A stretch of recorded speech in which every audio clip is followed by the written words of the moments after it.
Sumainyo ang kapayapaan. Kumusta na ang inyong mga pakiramdam? Na ako'y muling narito sa inyong harapan. Iniibig ba ninyo ako, aking mga anak? Amen.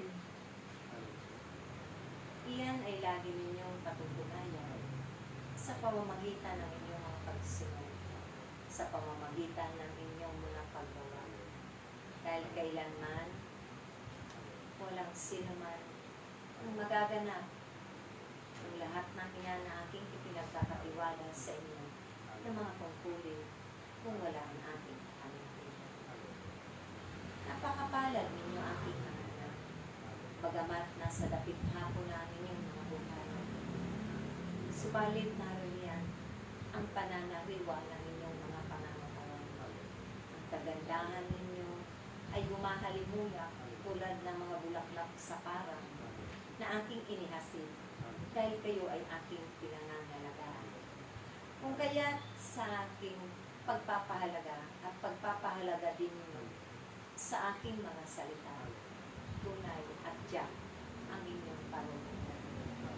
Hindi kayo natatakot harapin ang lahat ng mga pagsubok na aking pinahihintulutan.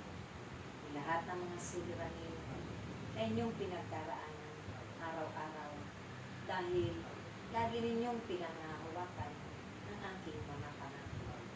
Ganon nga ang nararapat nawa sa aking mga nilikha sa mundong ibabaw. Hindi nadadala ng mga bulong-bulungan o salita ng mga tao na nariyan sa paligid nila, kundi ang makatotohanan na aking salita ay doon itinutuon ninyo ang inyong puso kalooban. Ako si Yahweh, ako ang Diyos noon magpahanggang ngayon na hindi nagbabago. Ako ang Diyos na kaharap ninyo lagi at kasama, na kailanman hindi kayo nahihintakutan sa mga nakatakda. Dahil batid ninyo kung papaano ko hindi ipaganap ang mga bagay na ito. Nariyan ang inyong masigasig na pagsunod sa aking pangalan. Ang araw-araw tunay na kayong lahat ay nananalangin. Maiksi man o mahabang pananalangin, ito'y ginaganap ninyo ng buong pag-ibig at pagpapahalaga para sa akin. Kung kaya kayo ay hindi nabibigay, minsan man kayo'y nakakatanggap ng hindi kanais-nais sa inyong mga buhay. Mga karanasan ninyo na hindi ninyo nalilimutan, mapait at masakit sa inyong puso. Subalit, ginagamit ko lagi ang inyong mga puso na nariyan ako nananahan. Kaya, hindi kayo nagsasayang ng araw at tandang. Hindi ninyo inaaksaya ang inyong mga kalakasan sa walang kabuluhan pa. Pagkus ang lahat ng ito ay buong puso ninyo, buong pag-ibig at kagalakang inaalay sa akin. Buong buhay ninyo, dahil yan ay natutunan ninyo sa akin.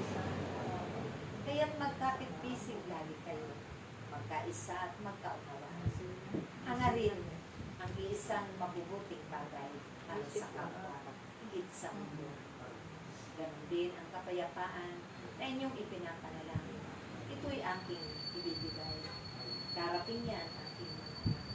At patutunayan ninyo at patutunayan na ako ang Diyos na malimala, Diyos na buhay na inyong pinagpapatuloy. Magpatuloy lamang kayo sa pananalangin. Magpatuloy lamang kayo sa pagpupuri sa aking pangalan. At makikita ninyo, darating ang kasaganahan sa inyong pagkakas. Huwag ninyong katakutan ang kamatayan dahil ito'y parte na ng inyong mga buhay.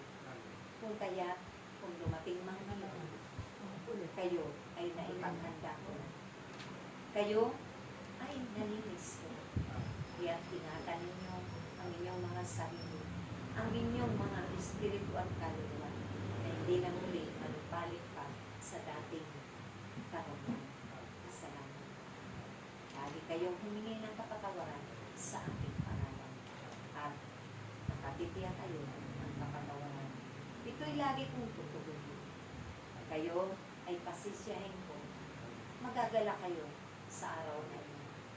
Kaya akong si Yahweh lamang, anuman ang inyong hihilingin, ako yun. Anuman ang inyong ibig, ako yun.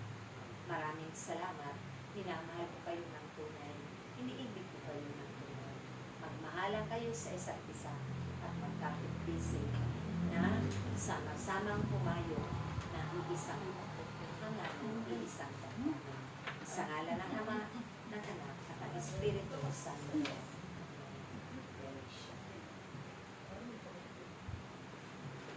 Carmen muna.